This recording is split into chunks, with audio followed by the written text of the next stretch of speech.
On the pasuk ve'ele toldos Yitzchak, the Medrash says that the vav ve'ele is coming to add something to that which was said previously. It's a continuation to what the psukim were just talking about. What were the psukim talking about just before Parshas Toldos? It was speaking about Bnei Yishmael, the children of Yishmael, and therefore this pasuk is now saying ve'ele toldos Yitzchak, referring to Esav and his children, Esav being the son of Yitzchak, meaning that ve'ele toldos Yitzchak is mainly referring to Esav, who's a Rasha, just like what the pasuk was speaking about earlier, the children of Yishmael and his children. In fact, this is why the word toldos says chaser, meaning it's missing a vav, to exclude Yaakov from these Rishoyim, so that when it says ve'ele toldos, it's not going to include Yaakov in this category, rather only Esav, who's a continuation to Yishmael and his children. The Rebbe asks, since the Medrash is explaining ve'ele toldos on Esav, that means that somehow the main emphasis in the pasuk, according to the Medrash, is on Esav rather than Yaakov. This seems to be very strange. Number one, where do we find in our Sedra that there should be an emphasis more on Esav than on Yaakov, for which we'll say that this is why we're saying ve'ele toldos Yitzchak is particularly referring to Esav? More importantly, how could we even say that ve'ele toldos Yitzchak, these are the children of Yitzchak, this is Esav and not Yaakov, as if Esav is the main one? Says the Rebbe, the general explanation is that the idea of Parshas Toldos is discussing the matters in the avodah of Yitzchak. His children, his going to Gror, digging the wells, the brachos of Yitzchak. And since the chidush in avodas Yitzchak compared to avodah of Avram, which is discussed in the earlier parshas, is specifically expressed in the spiritual relationship between him and Esav, and how that is different to the way Avram's relationship was with Yishmael, as we'll see later in the Sicha at length. This is why the Sedra starts off with ve'ele toldos Yitzchak, referring primarily to Esav, meaning to say that the name of the Sedra Toldos, which means also the toldos in the sense of his avodah, the avodah of Yitzchak and so on, is going to be mainly noticeable in ve'ele toldos, referring to Esav, as just said, in the special relationship and the attitude between Yitzchak and Esav as opposed to Avram and Yishmael. Says the Rebbe, in the difference between Yishmael's connection to Avram and Esav's connection to Yitzchak, we find what seems to be two opposites. On the one hand, Yishmael spiritually is closer to Avram than Esav is to Yitzchak. Yishmael does tshuva during his father's lifetime. Makes sense to say that this was under the influence of Avram. Esav, on the other hand, doesn't do tshuva. In fact, according to Chazal, brought in Rashi in our parsha, even to the moment of his death, he's trying to stop Yaakov from being buried in the Ma'oras HaMachpelah. On the other hand, regarding Yishmael, we say Avram Yotza, Nifrad. Yishmael goes out and separates from Yishmael. Yishmael doesn't have the din of a Yisrael, of a Yid, and therefore he's not even the Yoresh. He doesn't even inherit from Avram, even after he does tshuva. As the pasuk says, Lo yirash ben ha'ama hazois, the son of this maidservant will not inherit together with Yitzchak. Whereas Esav, even though I said before, he was also separated, Yotza, he went out and he separated, left Yitzchak's way, Yitzchak Yotza mimenu Esav. Nevertheless, it's in a way that we still consider Esav a Yisrael, although a Yisrael mumor. So yes, he's a heretic and so on, but he is a Yisrael. And in fact, he's considered a Yoresh, as the pasuk says regarding Seir, which was one of the places promised to Avraham Avinu. Esav gets it as a Yerusha le'Esav Nasati. Now, simply we would say the reason for this would be, is because the fact that Yishmael is not considered a Yid, and that he's not a Yoresh, would be because he is the son of a maidservant, and therefore, as the pasuk emphasizes, Ki lo yirash ben ha'ama hazoisimri, the son of this maidservant cannot inherit together with the son of Sarah, whereas Esav is the son of Rivka.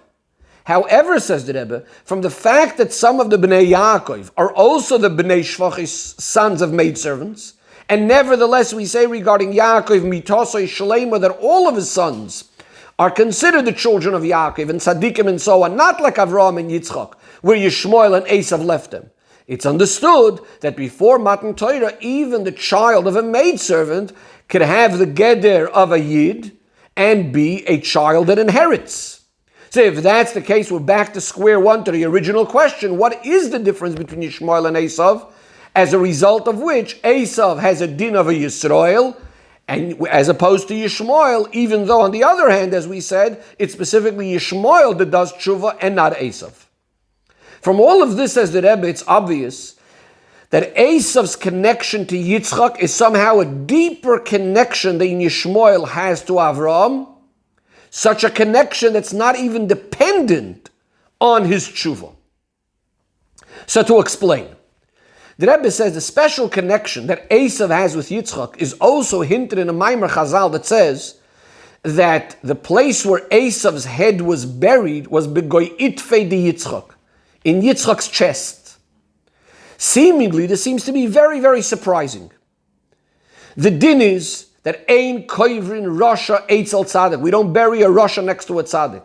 To such a degree that there's a story in the Nevi'im, and as the Gemara explains it, that when on a particular incident, in a particular instance, the body of a Novi Sheker was thrown into the grave of Elisha, in order that he shouldn't be buried and stay next to Elisha, Hashem made a nes, a miracle, a nes of Tchias HaMesim, that this Novi Sheker stood up and became alive. If that's the case, how does it make sense that the head of Esav should be buried together with Yitzchak?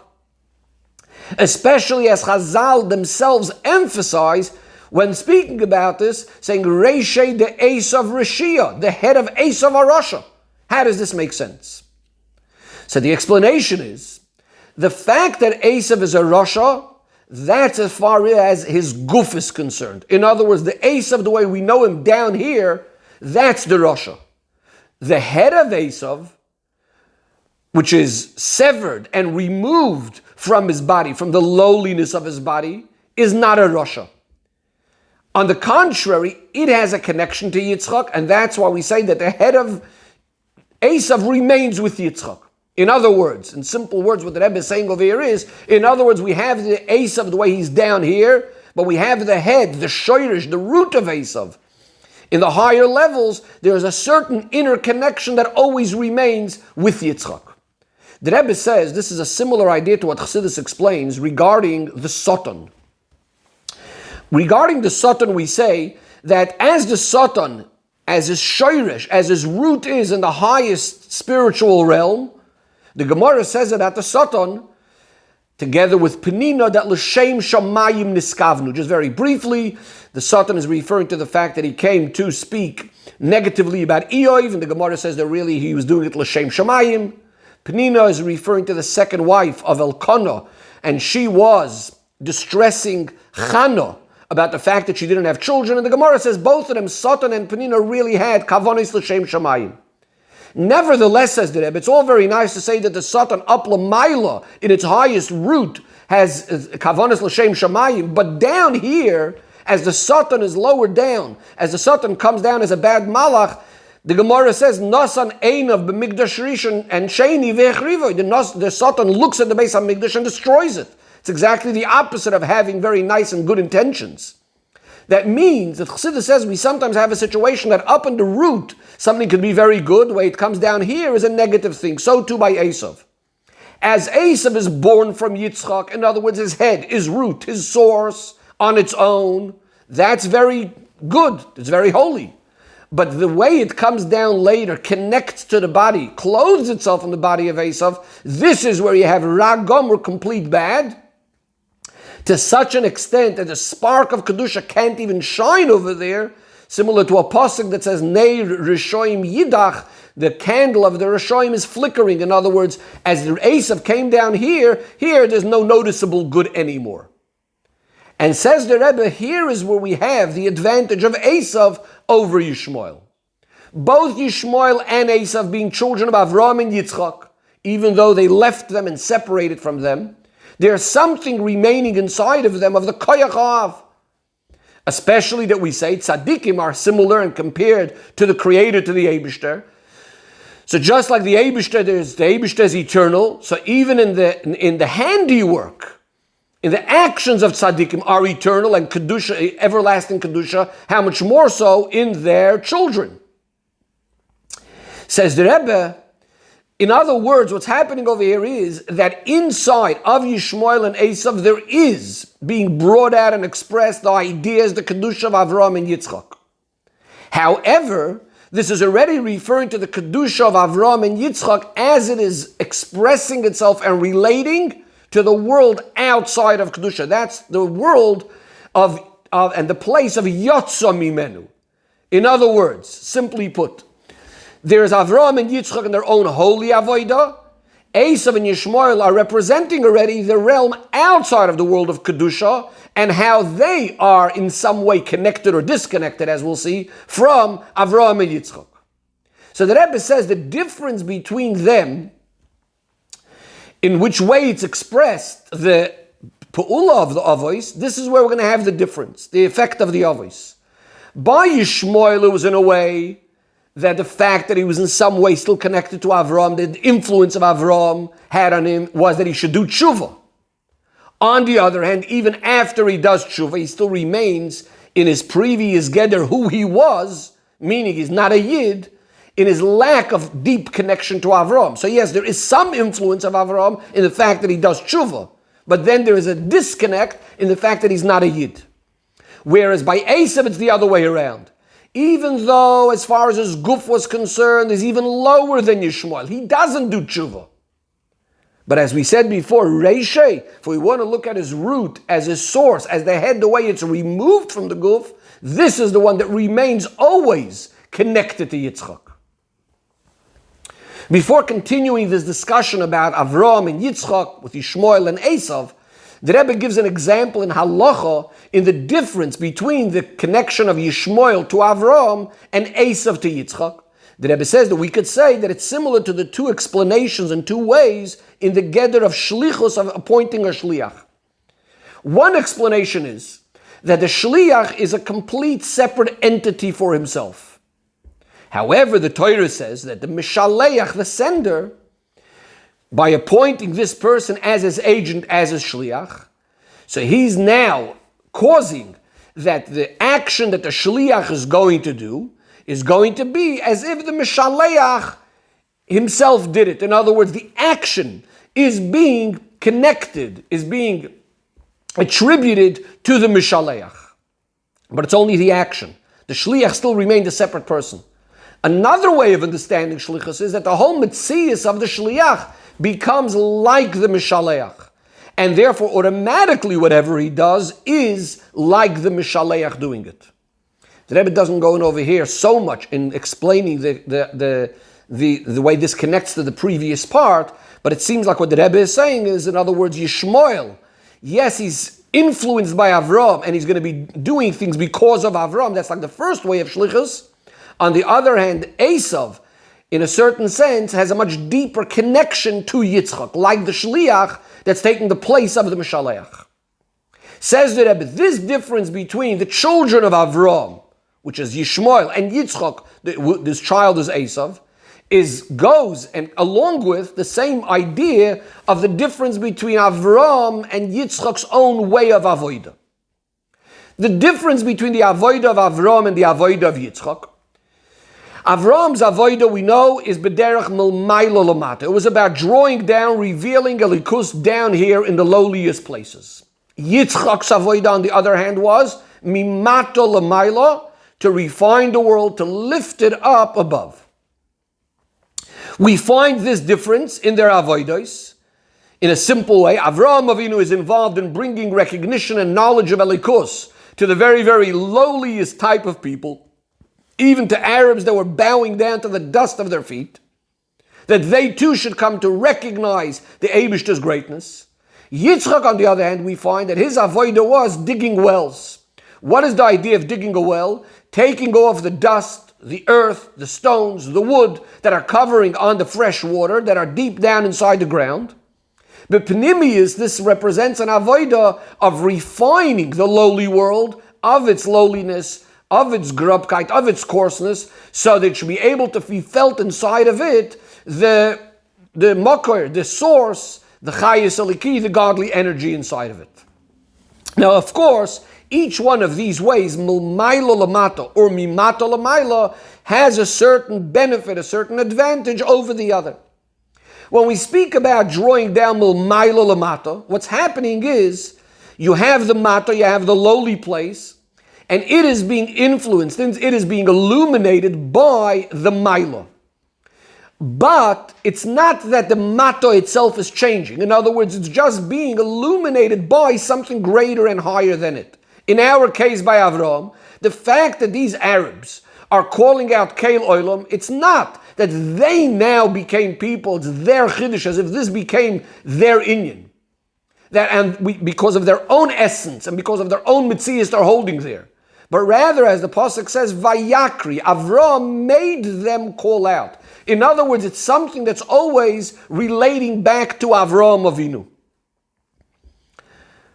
Again, this is not the Rebbe saying this right now, but just going back to the previous section, like the Shliach we said, the Shliach is doing something, but it's always being called that the Mishaleach did it.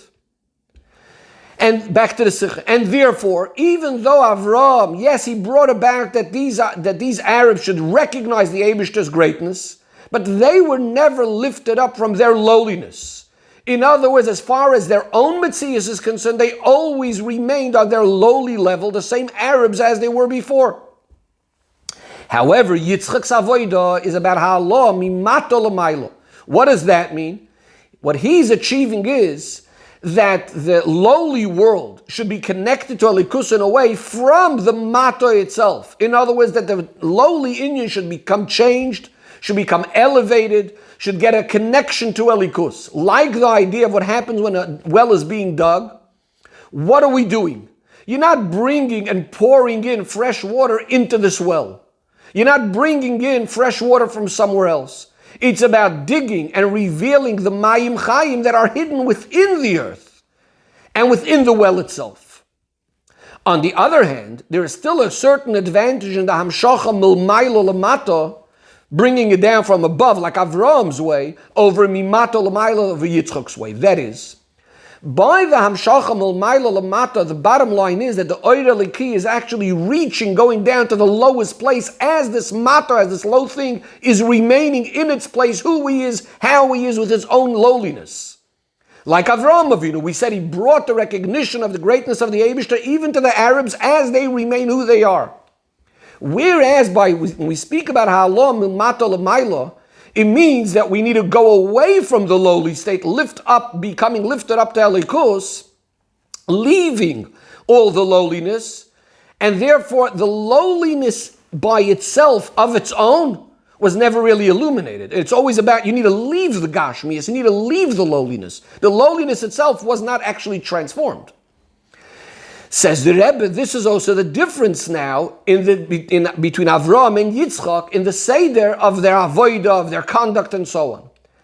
What do we find? Avram Avinu goes out of Eretz Yisrael. He lowers himself down into Mitzrayim, in the limitations and the constraints of Chutz La'aretz. He's illuminating even places like Chutz La'aretz. What about Yitzchak? Yitzchak is not allowed to leave Eretz Yisrael. Yitzchak is considered an Oila Tamima. That means he is only able to be involved with, he is only able to deal with that part of the world, which is Eretz Yisrael, which is elevated already, and not in the lowliness of Chutz La'aretz. In other words, based on his avodah, Chutz La'aretz is just completely out of the realm of the Oira Kedusha. So again, just to summarize the point, Avram, the Maila is that it's shining down into the lowliest place as it remains a lowly place. Yitzchak, on the other hand, there's an advantage that it's taking things from the lowliest places and elevating them, but the lowliness of the low place itself always remains low. In other words, it's about leaving that lowly place. And a place like Chutz La'aretz is just completely out of the realm of Yitzchak. It's, for anything to happen, things need to leave the lowliness and be elevated to Kedusha. Says the Rebbe, now we could start understanding the difference between Yishmael and Esav. This difference between the avodah of Avram and Yitzchak is also going to be the difference between, the reason for the difference in their children between Yishmael and Esav. As far as Avram's avodah is concerned, what would happen is that his children, even as they are in the lowliest place, so for example, in this case, the child of the maidservant, and Yotzol Tarbus Roi went on a bad path. Avram Avinu's hashpah is even able to reach there and to affect him that he should do tshuva, because he reaches to the lowest place. And it's for this reason that Avram didn't take the idea of that this child is a child of a maidservant as a contradiction to his own avodah. On the contrary, that's exactly what his avodah is about. There's some place very, very low. I'm going to bring oir even down there. And so too, in regards to his toldos, that Avram Avinu is able to see in Yishmael, even in the lowliest place, he's able to reach there and be poil that Yishmael should also do the right thing. And as Avram Avinu says, Lu Yishmael Yichya Lefanecha, he wants that even Yishmael should have the inyan of Yira. However, since it's all based on the Ashpah and the Pu'ula of the activities of Avram Avinu, and as the Pasuk says, Mishameis Avram, once Avram passes away, we say about Yishmael Nafal, then suddenly he loses his whole high darga. In other words, Yishmael himself was never really lifted up to the level of Avram. It was all Avram shining down to Yishmael. But as far as Yishmael himself is concerned, his own Metzias, he was separated, he was removed from Avram. And therefore, he doesn't remain as a Yoirish, as an heir to Avram, especially according to the explanation that says that a Yoirish, an heir, actually is taking the place of the Moirish. Yishmael is definitely not in that category. Yishmael always remained in his lowly state. He was never elevated to be part and parcel of Avram. But what's the idea of Yitzchak? Yitzchak is about that the mato itself should be lifted up, and so too in regards to his children. That as they are born, they are connected even mitzad their mitzias. They are connected to Yitzchak's darga. And this is why, because of his avodah, there's no room for an amma, for a maidservant. For a maidservant whose toldos, whose children on their own wouldn't be shaykhs to his darga. So what happens to his child? Esav is his child, and therefore Esav in his very essence is a Yisrael. Yes, he's a Yisrael Mumor, but he's a Yoresh. He's connected to Yitzchak. But as said before, that this is only as far as Reishei de Esav. This is only the head of Esav, the upper part of Esav, the Shoirish of Esav, as Esav is on its own. But as the head of Esav is connected with the guf, that means as it comes down into the lowliness of the world itself, here we say that Yotza, he's separated from Yitzchak, and that he doesn't have a connection to the Oir of Kedusha, he doesn't even do tshuva, and therefore we actually say that the klipa of Esav is even worse than the klipa of Yishmael. So just a little bit to summarize some of the inyanim that we spoke about, so just to briefly give over the general idea before continuing. We have an avoid of mulmaylo lamato and mulmato lamaylo. I'm just summarizing here, this doesn't say clearly in the Sicha, this is the summary of what we said. We have two ideas. On the one hand, there's a tremendous advantage of mulmaylo lamato, and that is that the oil is shining down to the lowliest of the lowliest places. But that lowly place never in its essence is connected to the high place. It's only something from outside shining towards it. That's Avram and Yishmael. So Yishmael is being illuminated by Avram even in his lowly state. But he's not a child. And in fact, once Avram's ashpah is over, then we say about Yishmael that nafal. On the other hand, Esav is the other way around. Esav is the pshat is that in his very essence he has a connection to Yitzchak. And therefore there's nothing that could ever separate him completely, because this is the idea of the avodah mulmato l'mayla. We're going to find in the lowliest place, we're going to find the mayim chayim, as we said. However, the problem is that yes, that's mitzad the etzem and the shoyrish, but pnimius, it's all there. But practically, the lowliness itself of Esav remains low, and therefore he doesn't even end up doing tshuva, because there was never that sense of him being, because I said before, from Yitzchak's point of view, the lowliness itself has absolutely no room. Yitzchak is going to deal with things as they were elevated to a higher place. Says the Rebbe further in the Sicha, these two ways of the avodah of Avram and Yitzchak are a preparation to the avodah of Yaakov, who combines both of these levels together, both of Avram and of Yitzchak. Yaakov Avinu was and did his avodah even in Chutz La'aretz. He let himself down into the lowly place like Avram Avinu did. But at the same time, what does he do? He doesn't only illuminate the lowly place like Avraham Avinu did, But actually, he makes out of the lowly place, within the lowly place. That's where he sets up his shvatim. That's where he has his children in a way of mitosei shlema. And in fact, he's even, for this reason, he's even able to take the shvachos, these maidservants, because as far as the avodah of Yaakov is concerned, even the children of the shvachos, of these maidservants, can be shvatim, they can be branches of the tree, can be part of Yaakov, and furthermore, they can even be called shiftei yudkei, the shvatim of Hashem. Says the Rebbe, according to all of this, we can now understand why a very big portion of the Seder of toldos, which, as we said before, according to the Medrash, is referring to Esav, is speaking about the preparations leading up to the brachos of Yitzchak and the actual brachos, because this is also expressing the avodah of Yitzchak, specifically in connection to Esav. The reason why Yitzchak wants to bench Esav, even though he knows what Esav is all about, is because, as the pasuk says, tzayid befiv. Tzayid befiv literally is referring to that which he hunted is in his mouth. But what that means is, this is related to what we said before about the head of Esav, about the shoyrish makar of Esav. The tzayid is referring to the fact that inside of Esav there are swallowed up some very, very great sparks that are inside of him.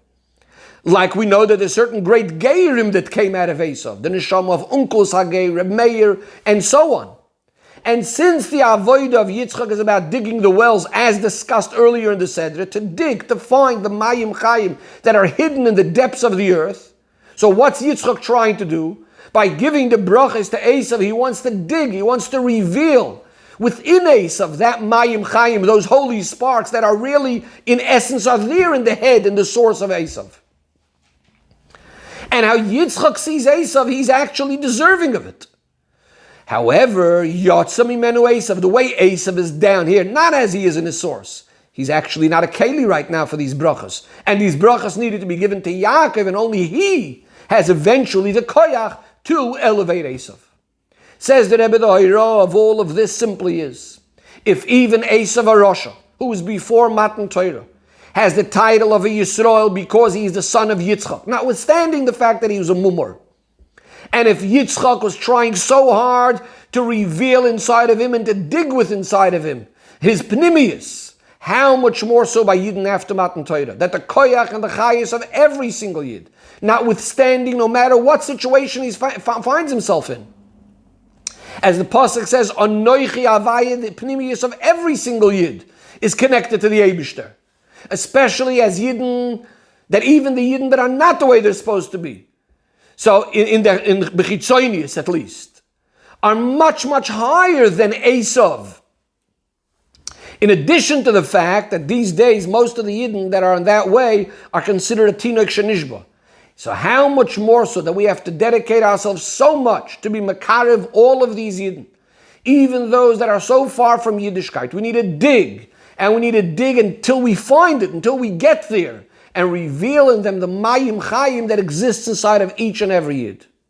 At the same time, the Rebbe says we also must be careful in the way we are makarev people, as the Mishnah says, oyev es habriyos, you have to love every person, umekarvon l'Torah, you need to make sure you're bringing them close to the Torah. You need to lift them up to the Torah, not chas v'sholem. Bring the Torah down to the people. In other words, you're not allowed to make any compromises in Torah and mitzvahs.